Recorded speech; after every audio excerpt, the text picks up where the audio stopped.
Vamos a continuar con la segunda parte del primer capítulo de Reyes. Y la lectura va a empezar entonces en el versículo 32. Nos quedamos en el 31 y va a terminar en el 53. Una narración larga, pero quizás con un punto bastante más central, propio de lo que pasa en el Antiguo Testamento. A veces narraciones muy largas, ¿no? Pero con puntos pues muy, no sé si decirlos, específicos. Bueno, vamos allá desde el versículo 32. Amados hermanos, esta es la palabra de Dios.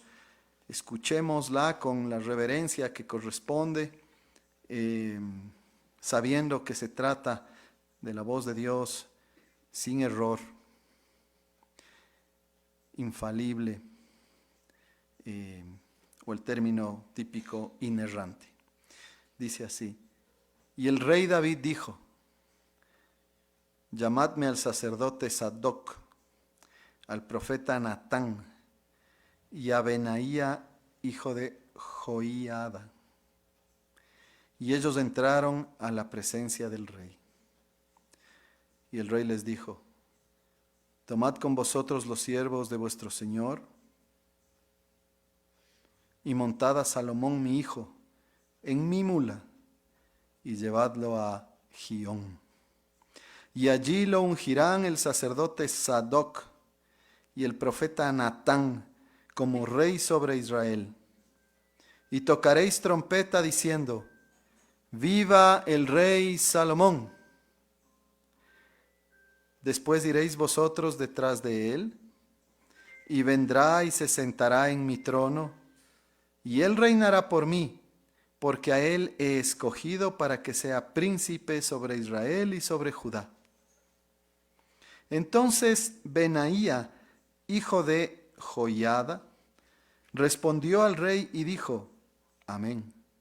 Así lo diga Jehová, Dios de mi señor el rey. De la manera que Jehová ha estado con mi señor el rey, así esté con Salomón y haga mayor su trono que el trono de mi señor el rey David. Y descendieron el sacerdote Sadoc y el profeta Natán, Benaía, hijo de Joiada, y los cereteos y los peleteos, y montaron a Salomón en la mula del rey y lo llevaron a Gión.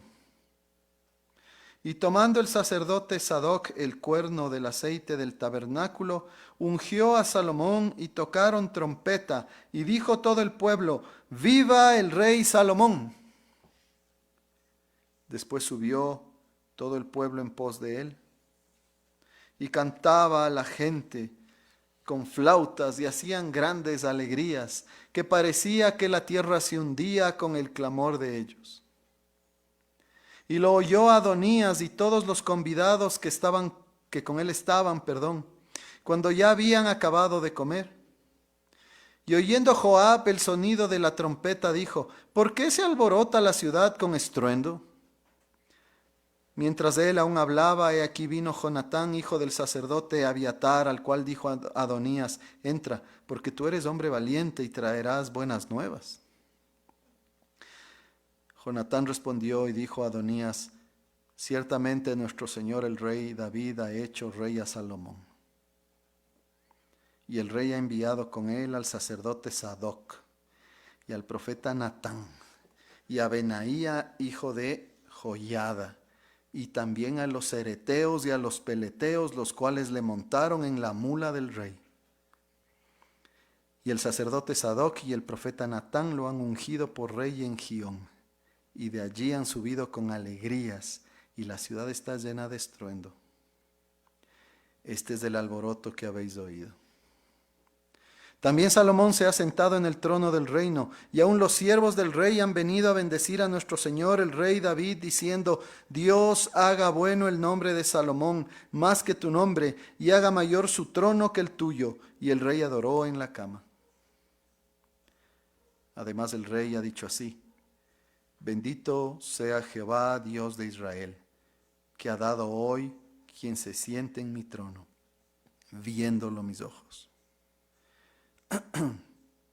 Ellos entonces se estremecieron Y se levantaron todos los convidados que estaban con Adonías, y se fue cada uno por su camino. Mas Adonías, temiendo de la presencia de Salomón, se levantó y se fue, y se asió de los cuernos del altar. Y se lo hicieron saber a Salomón, diciendo: He aquí que Adonías tiene miedo del rey Salomón, pues se ha asido de los cuernos del altar, diciendo: Júreme hoy el rey Salomón que no matará a espada a su siervo. Y Salomón dijo: Si él fuere hombre de bien, ni uno de sus cabellos caerá en tierra. Mas si se hallare mal en él, morirá. Y envió el rey Salomón, y lo trajeron del altar, y él vino, y se inclinó ante el rey Salomón. Y Salomón le dijo: Vete a tu casa. Amén. Vamos a orar. Señor, te agradecemos por tu palabra una vez más. Gracias porque tenemos un rey perfecto, un rey por quien nosotros nos alegramos, por quien jamás debemos olvidar eso que debemos festejar, gozarnos, disfrutar por nuestro Rey Jesucristo. Gracias, Señor, por su salvación, y gracias también porque Él finalmente pondrá fin a la rebelión de sus enemigos, los perseguidores de su reino. Señor, danos siempre arrepentimiento, danos siempre fe, para que nosotros podamos ser encontrados en Cristo como hombres de bien, inmerecedores, pero en santificación, en el Espíritu y en la palabra. En el nombre de Jesús oramos. Amén. Hermanos queridos, ¿qué pasaba antes de lo que hemos leído? ¿Qué es lo que estudiamos anteriormente? Recuerden que el rey David está ya muy mayor. Él está muy cercano a su muerte. La pregunta de quién va a ser el sucesor del rey David, pues entonces es algo que es conversado, o era conversado seguramente entre el pueblo. Era una pregunta muy importante. Y el rey David no era cualquiera, o sea, no era el rey de cualquier nación. No estamos hablando simplemente aquí de alguien que, bueno, pues es impresionante, ¿no es cierto?, en todo lo que ha hecho, logrado, en sus glorias y sus triunfos. Estamos hablando aquí, y esto es lo importante, estamos hablando aquí del ungido de Dios. Estamos hablando aquí de el rey, de quien va a salir finalmente el rey perfecto, soberano y eterno. Estamos hablando de aquel rey a quien se le juró que de su descendencia vendría el Señor Jesucristo. Él es el representante del reino de Dios en la tierra. Es muy, pero muy importante entonces. ¿Y qué pasó entonces? Él tenía un hijo, Adonías, el mayor, quien quizás por esa condición pues pensaba: yo voy a ser el rey. Pero más importante que eso, lo que las Escrituras nos muestran es que él actúa con rebeldía. Más allá de lo que él pudo haber pensado, su rebelión le hizo pensar que él podía tomar las cosas en sus propias manos. Y que él podía casi que auto-ungirse, ¿no? Invitando ahí a algunos amigos, ¿no?, a aquellos medios cercanos, evitando a los que eran cercanos a su padre y a Salomón, y armar una pequeña ordenación en familia, entre amigos. algo muy peligroso, porque otra vez enfatizo la palabra rebelión, y una rebelión que finalmente hubiese tenido un efecto. Iba a destruir, o más bien, déjenme decir esto de otra manera, pretendía destruir o irse en contra del plan de Dios, quien en su gran sabiduría había ya escogido a Salomón, lo cual se evidenció en una promesa hecha por el rey David a Betsabé, su madre, de que él iba a ser el próximo rey. Y que de él también iba a venir el cumplimiento de la promesa. De Salomón viene también, ¿quién? El Señor Jesucristo. Adonías, entonces, hermanos, es la representación del rebelde, de aquel que quiere construir su propio reino, de aquel que no quiere someterse a Dios, ni a sus promesas, ni a su palabra. Adonías es un pequeño Satanás, por duro que esto suene.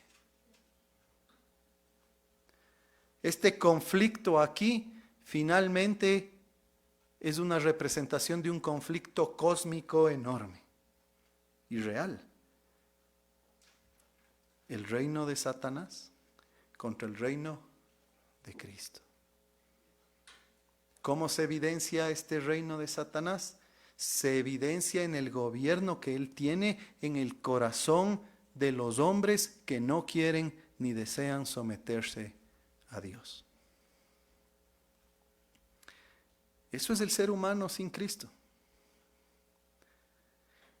Eso es el cristiano que no termina de comprender que su vida ya no le pertenece, si no le pertenece a Cristo, y que no puede entonces buscar otra cosa que no sea el avance del reino de los cielos. Un cristiano que no desea el avance del reino de los cielos está actuando como un discípulo de Satanás. Y hay cristianos que no entienden esto. Y hay cristianos que quieren seguir llamándose cristianos mientras siguen pensando, deseando y actuando conforme al príncipe de las tinieblas y al reino de Satanás. Un reino que se caracteriza por la rebelión, un reino que se caracteriza por no someterse a Dios.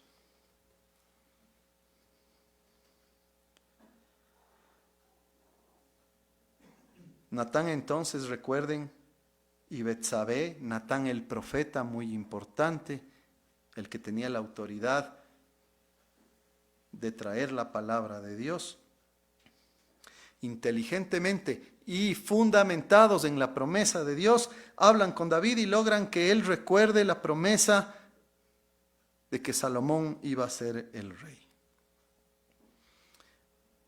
El Señor bendice, por supuesto, esto y asegura ese cumplimiento. Y ahora David es como que se recarga. Es como que empieza, a pesar de sus años y a pesar de su debilidad, a actuar como un rey de Dios. Y así empieza nuestro versículo 32. David dice entonces: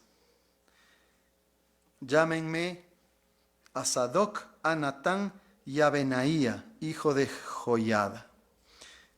No es casual esto, no encontré mucho en los comentarios algo al respecto, pero es interesante. Está el sacerdote, está el profeta, ¿y cuál es el que nos falta? Bueno, el rey, ¿no es cierto? Pero bueno, David es el rey. Y entonces, ¿quién aparece? Benaía, hijo de Joiada, relacionado con el poder militar. Y un rey, recuerden, tiene que ver con ese tipo de poder. Entonces hay un simbolismo ahí evidente. El Señor Jesús es el Mesías porque tiene un triple oficio. ¿El oficio de qué? De rey, de profeta y sumo sacerdote. David los hace llamar y ellos entran en la presencia del rey. David da varias instrucciones y dice, bueno, Salomón debe tomar mi mula. Y por ahí alguien dice, la mula, pero qué vergüenza en una mula. Bueno, siempre tenemos que ir al contexto. La mula era en esa época y contexto ese medio de transporte real. El rey se sentaba allí. Por eso es que luego el verdadero rey, el rey perfecto, entra a la ciudad de Jerusalén, ¿en qué? En una mula. El Señor Jesucristo entra como rey, recordándole al pueblo de Dios de aquella época que Él es el cumplimiento de todas estas promesas. Debe ser ungido públicamente, entonces Salomón se debe tocar la trompeta, tiene que ser una ordenación pública, todo el mundo tiene que conocerlo. Va a haber gritos entonces de algarabía y en efecto eso tiene que suceder, se debe gritar viva el rey Salomón. Esas son las instrucciones de David, claras, precisas, ordenadas, tal como un rey que corresponde al reino de los cielos debe proceder. Benaía dice, amén, en el versículo 36, efectivamente que así sea. Así lo diga Jehová, Dios de mi Señor el Rey, de la manera que Jehová ha estado con mi Señor el Rey, así esté con Salomón y haga mayor su trono que el trono de mi Señor el Rey David. Fíjense la respuesta entonces de Benaía frente a las instrucciones del rey. La respuesta de Benaía no es, pero ¿sabe qué, señor rey David? Yo tengo otra opinión. O yo tengo un criterio distinto al suyo, ¿no?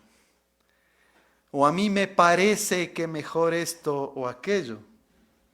¿Qué dice Benaía? Amén, así lo diga Jehová. Que lo que tú estás diciendo, rey David, así sea, y que esto sea efectivamente la voluntad de Dios. Es más, que así mismo entonces, como Jehová ha estado contigo, que esté con Salomón, y que su trono sea incluso mayor que el tuyo. ¿Qué demuestra esta respuesta finalmente de Benaía a las palabras del rey David? ¿En quién está centrada esta declaración? Evidentemente en Dios. ¿Con qué propósito? Con el propósito de que sea el reino de Dios el expandido, el glorificado, el protegido, el bendecido. Nada aquí en las palabras de Benaía tienen que ver con él, con su bienestar, con el bienestar de Sadoc quizás, con el de Natán, o con sus deseos, o sus pensamientos, o lo que sea, o su propia prosperidad. Frente a la instrucción de David, la respuesta es que se haga la voluntad de Dios y que esto sea bendecido por él y que el reino finalmente sea más grande, incluso más grande que tu reino, David. Detengámonos a pensar en eso un poco. ¿Así pensamos nosotros?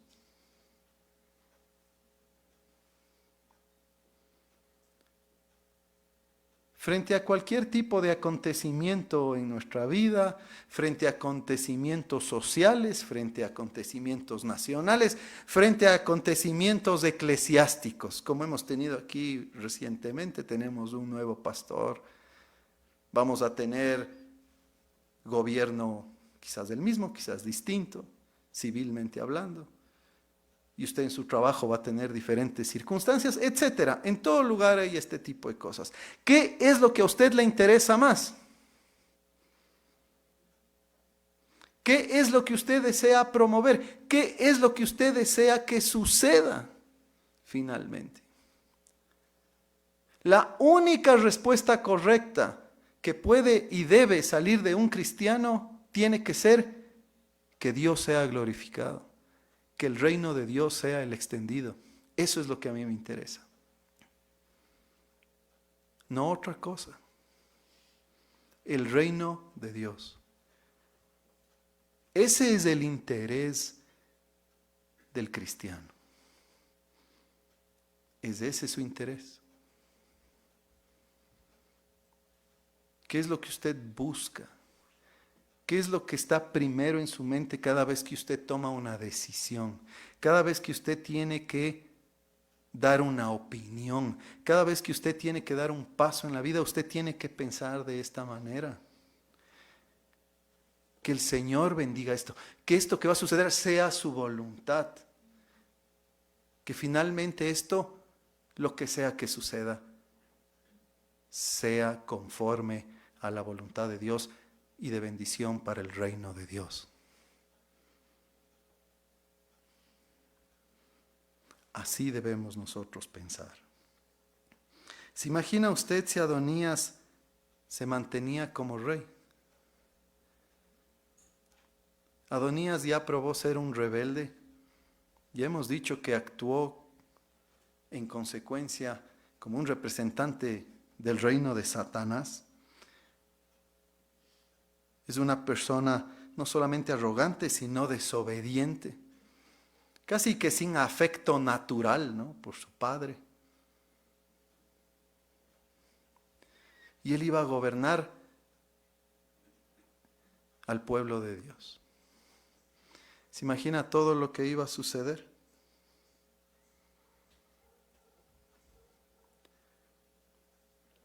Bueno, Benaía sí entendía lo que estaba en juego. Benaía sí pensaba de acuerdo a los principios del reino y no a cualquier otro. Ni interés personal, ni beneficio personal, ni cualquier otro tipo de interés. Que el reino de Dios sea finalmente engrandecido y Dios glorificado, que su voluntad se haga. Esa tiene que ser nuestra oración, que la palabra de Dios sea siempre la que reine.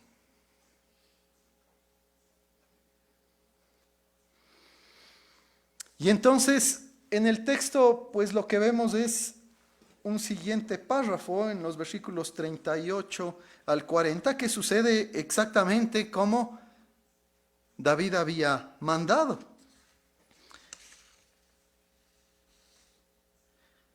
Salomón debe tomar la mula, debe ser ungido públicamente, se debe tocar la trompeta, todo el mundo tiene que conocerlo, se tiene que gritar viva el rey Salomón. ¿Y cuál es la respuesta del pueblo? Júbilo, felicidad, viva el rey Salomón. El pueblo lo seguía y cantaba lleno de gozo al ver cumplida finalmente la palabra del Señor, al ver cumplida la promesa del Señor, al ver que el verdadero rey, quien tenía que ir al trono, efectivamente fue al trono.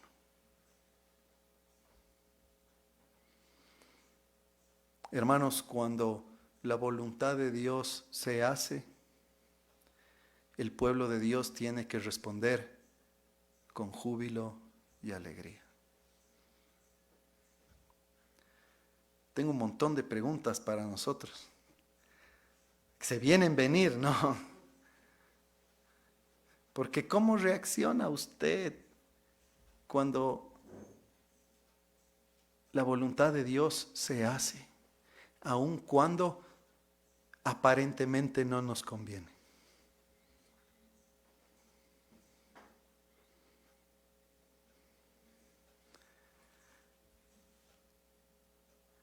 ¿Qué pasa cuando la justicia de Dios se hace evidente? ¿Qué pasa cuando la corrección de Dios se hace evidente en nuestras vidas?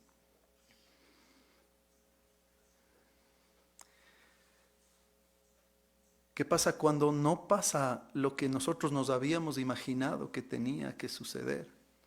Aun cuando nosotros sabemos que Dios es el soberano y que todas las cosas finalmente son para el bien de su pueblo, de los que le aman a Él. Yo le doy una alternativa. A veces, en lugar de alegrarnos y de tener júbilo, actuamos con rebeldía, frustración, desobediencia, renegamos de Dios, nos quejamos de Dios, nos quejamos de su provisión, nos quejamos del maná que el Señor nos da. Ya estoy cansado de este maná. Cuidado. Si saben lo que les pasó a los que rechazaron el maná, querían carne, bueno, hasta por los ojos te van a salir carne. Respondió Dios. Tenemos que tener contentamiento. Tenemos que confiar en el Señor. Tenemos que saber que los juicios del Señor son efectivamente justos. Y tenemos que alegrarnos de que nosotros tenemos un rey descendiente de David, descendiente de Salomón, pero uno que nos ama al punto de ir a la cruz por nosotros, de morir pagando por nuestro pecado, de resucitar y de luego ascender a los cielos. Y que Él es el que gobierna a la diestra de Dios allí en el cielo. ¡Qué alegría! ¡Viva Dios! ¡Viva el Rey Jehová! ¡Viva Jesucristo! Ese debe ser el cántico de nuestros corazones todos los días. Yo sé que si eso lo haríamos tan gráficamente, pues tal vez la gente se va a asustar. Y aunque no sería mala idea, sin embargo en nuestro corazón eso debe estar muy presente. Y en nuestra mente debe estar muy clara esa idea. De que nosotros tenemos un rey muchísimo mejor que David. Nosotros tenemos un rey muchísimo mejor que Salomón. Un rey muchísimo mejor que toda la lista de reyes que va a venir en adelante. Que absolutamente toda la lista de reyes que va a venir adelante. Que cualquier otro ser humano. Nosotros tenemos al Hijo de Dios encarnado como nuestro rey. ¿Por qué entonces nos olvidamos de eso? ¿Por qué tanta atención en lo que no nos gusta? ¿Por qué nos olvidamos de que Él gobierna en nuestro favor? ¿Por qué no nos unimos a este grito de júbilo? De viva Cristo. Y de cantar con flautas y de hacer grandes alegrías al punto de que parezca que la tierra se está hundiendo con el clamor nuestro. Quizás es mucho pedir, ¿no?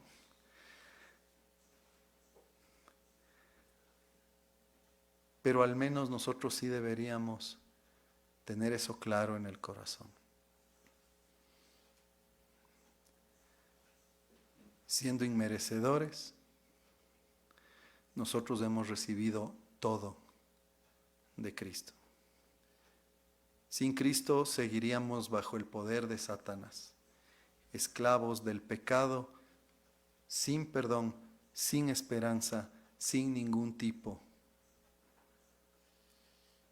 de expectativa para el futuro. Pero ese no es el caso de los cristianos. Nosotros tenemos a Cristo como nuestro Rey. Y entonces, esa situación que usted puede estar enfrentando, esas tristezas, esas frustraciones, esas ansiedades, esos problemas, esas dificultades en el camino, no las vamos a negar, porque están ahí. Pero tienen que ser interpretadas a la luz de la realidad. Y la realidad es esta: Cristo reina y reina a su favor. Él murió por usted y Él está comprometido con usted hasta el fin. Y si Él murió por nosotros y si Dios nos dio a su Hijo, ¿cómo no nos va a dar todas las cosas? Es cierto cuando los cristianos dicen que la vida del cristiano tiene que ser una de gozo. No porque vamos a estarnos riendo de todas las cosas, no porque no vayamos a soltar algún tipo de lágrima en algún momento, no porque vaya a haber algún tipo de tristeza en algún momento, pero sí en el sentido de que en general nosotros debemos saber a quién pertenecemos y quién nos gobierna finalmente.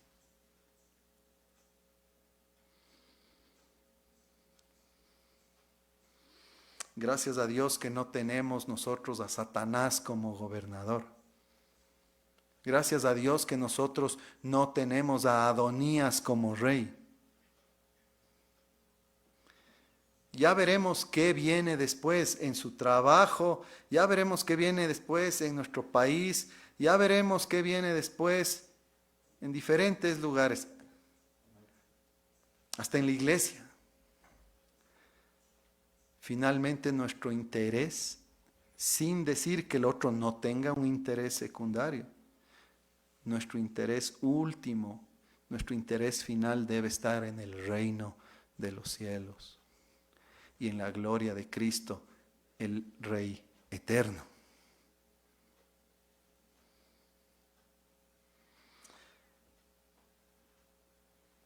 Y Adonías, volviendo a la historia, oye los gritos de júbilo. Los invitados también empiezan a oír todo lo que está pasando y todo el alboroto después de la comida que él había preparado para su propia ordenación en rebelión. Y en eso llega Jonatán, hijo de Abiatar, con noticias, y Adonías, fiel a su estilo, ¿no es cierto? Y a este lenguaje innecesario, ¿no? Y que trata de alguna manera lamer las botas, como se dice, ¿no? Comúnmente. Le dice: entra, porque tú eres un hombre valiente y me vas a traer buenas nuevas. No, no te voy a traer buenas nuevas. No hay buenas nuevas para los rebeldes. Queridos niños y queridos jóvenes, escuchen esto. No hay buenas nuevas, no hay buenas noticias para los rebeldes. Los que no quieren recibir al ungido de Dios, los que no quieren recibir, en este caso, a Salomón, y los que no quieren recibir a Cristo en fe, en arrepentimiento y someterse a su reinado, no tienen buenas noticias. Hay malas noticias fuera de Cristo. Hay malas noticias para los rebeldes. Hay buenas noticias para los rebeldes arrepentidos. Esa es otra cosa. Lo cual implica que ya no es un rebelde. Pero el rebelde endurecido no tiene buenas noticias. Por más que Adonías o porque Satanás nos susurre eso al oído. No las hay. Y dice Jonatán a Adonías: ciertamente nuestro Señor el rey David ha hecho rey a Salomón. Tú no eres el rey, Adonías, es la implicación obvia. Y está todo el mundo ahí. Está el poder sacerdotal, está Sadoc, está el poder profético Natán, está el ejército con Benaía y están también los famosos ereteos y peleteos. Cuidado. Adonías, no tienes en quiteño chance. No hay oportunidad. Se te cayó el plan rebelde. Ahora viene el juicio de Dios. Y hermanos, eso es lo que pasa con el Evangelio. El Evangelio cuando es recibido, cuando Cristo es recibido en fe y arrepentimiento, en obediencia, en disposición a la obediencia, hay alegría, hay gozo, hay júbilo, hay salvación.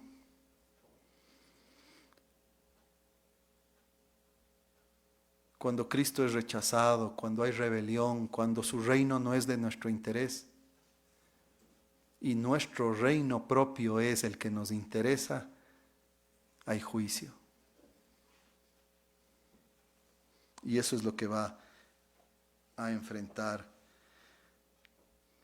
Adonías y todos aquellos que se rebelan en contra del reino de Dios. No solamente entonces el pueblo está feliz, Salomón ha sido ungido rey, hay un gran alboroto de alegría, David también está feliz, todo el pueblo está feliz.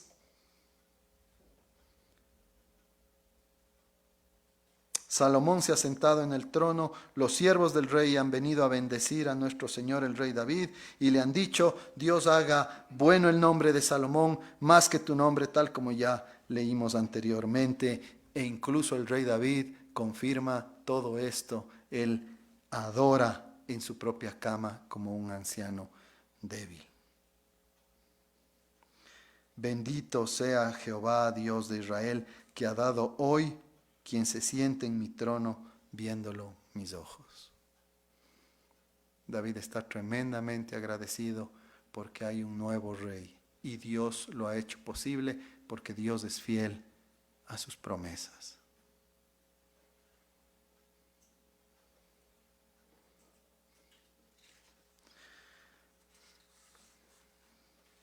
Los invitados entonces, hermanos, desde el 49 al 53 se llenan de miedo. El Adonías también está lleno de miedo. Y como es típico de este tipo de personas, ¿no? Las personas que finalmente no tienen afectos virtuosos dados por Dios, la gente que usualmente se mueve solamente por intereses propios y en rebelión. Cuando ya sus intereses no son cumplidos, ¿qué sucede? Adiós. Y Adonías es abandonado. Adonías está entonces aterrorizado por Salomón porque él sabe lo que va a pasar. Y va a pasar lo que él había pensado también hacer con Salomón y que en aquellos tiempos pues se hacía con muchísima facilidad y sin temor. Cualquier tipo de riesgo al reino de alguien era solucionado pues simplemente eliminando a esa alternativa. Aparte, Adonías había pecado gravemente, como ya hemos dicho. Está aterrorizado Adonías. Él sabe que ha sido rebelde, él sabe que trató de tomar el trono de su padre, él sabe que quiso ser rey, a pesar de que Salomón era quien tenía que serlo. Y él hace esto tan extraño, va al altar y se agarra de los cuernos del altar buscando refugio, como si eso le iba a proveer refugio, ¿no? Como lo que hacemos también a veces nosotros, ¿no?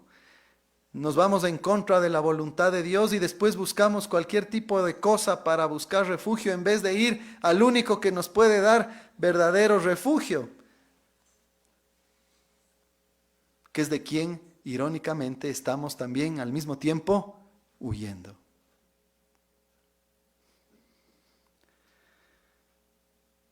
Adonías pide que Salomón jure que no le va a matar. Quiero una garantía, ¿no? Dice Adonías. Quiero una promesa de tu parte. Qué irónico, ¿no?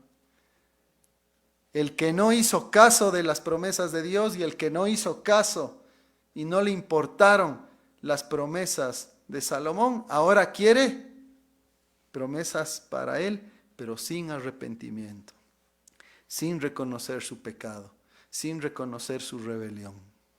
Lo único que quiere es que no le hagan daño. ¿Saben cuándo esto va a suceder otra vez? Y de una forma muy clara,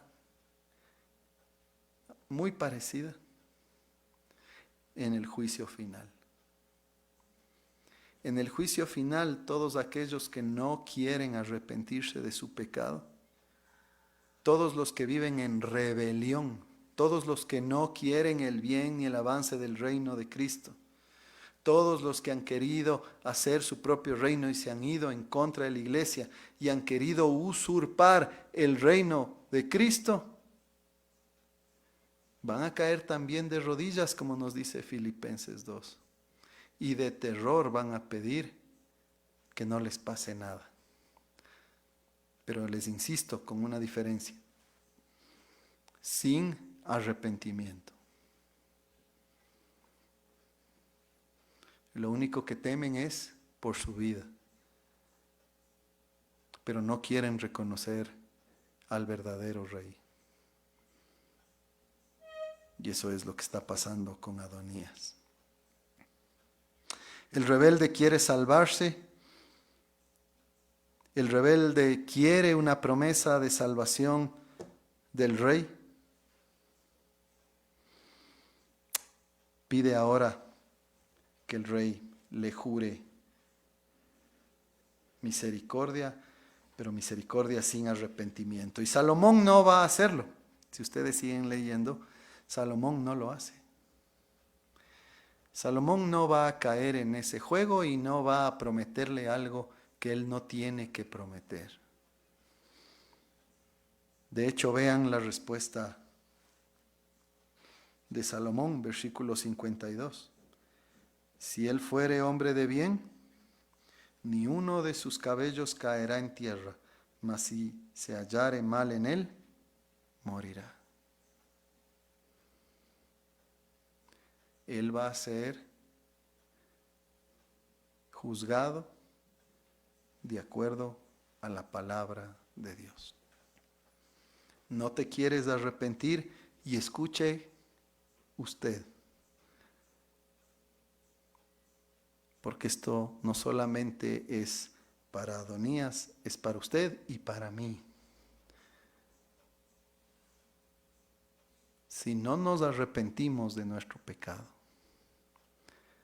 si no confesamos nuestra rebelión, si no abandonamos estos proyectos de vivir para nosotros solos y no para el reino de Dios, vamos a tener que enfrentar este momento solos, por más que vengamos todos los domingos al servicio de la tarde.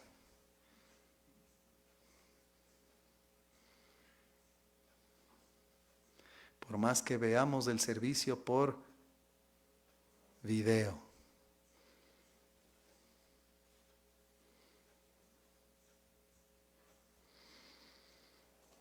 Por eso usted tiene que preguntarse y salir de aquí hoy pensando: ¿para quién vivo?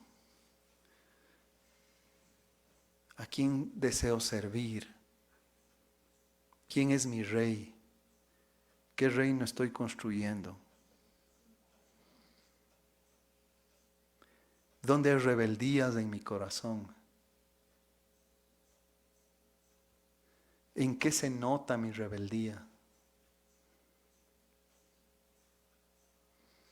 ¿Cómo mi rebeldía se expresa en mi día a día.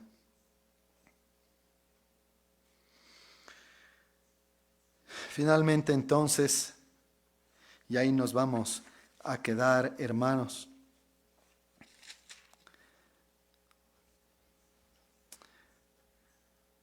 Envía el rey Salomón y lo trajeron del altar a Adonías, él vino y se inclina efectivamente frente a Salomón.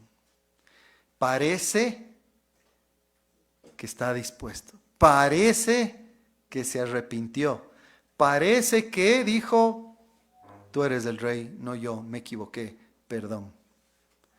Pero ¿es realmente así? ¿Va a ser así? La próxima semana vamos a descubrirlo.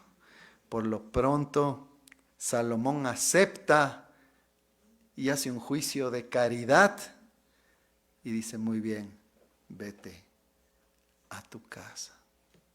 Así que, queridos hermanos, nos quedamos con esta gran idea. Hay un solo reino por el cual vale la pena vivir. Hay un solo reino que le va a llenar a usted de gozo, de júbilo y de alegría. Y hay otros reinos que finalmente son un mismo reino, con otras expresiones, pero que es un reino gobernado por Satanás, que se caracteriza por la rebeldía, por el amor propio en primer lugar, por el egocentrismo, por la arrogancia, por la desobediencia. La invitación de siempre, únase al reino de Cristo, viva para ese Rey que está en el cielo, que no solamente gobierna, sino que murió para darle salvación, perdón y vida eterna. Amén. Oremos. Amado Dios, te damos las gracias por tu palabra. Gracias, Padre, por salvarnos del reino de las tinieblas, Señor, que a veces parece el reino de la luz por sus tantos engaños. Líbranos de engaños. Libra a nuestros jóvenes, Señor, de engaños. Señor, con tu Espíritu Santo obra en ellos, en nosotros, en todos nosotros, para que no seamos engañados, para que podamos ver, Señor, la gloria del reino de Cristo y que así entonces nuestras vidas estén marcadas por la alegría, el gozo y el agradecimiento. Que entonces nuestro cántico sea siempre viva el Señor Jesucristo y que muchos lo oigan, porque finalmente ese es el evangelismo, Señor. Ese estruendo que clama que Cristo es Rey y que Él ha vencido. Señor, perdona nuestros pecados y nuestras rebeldías. En el nombre de Jesús oramos. Amén.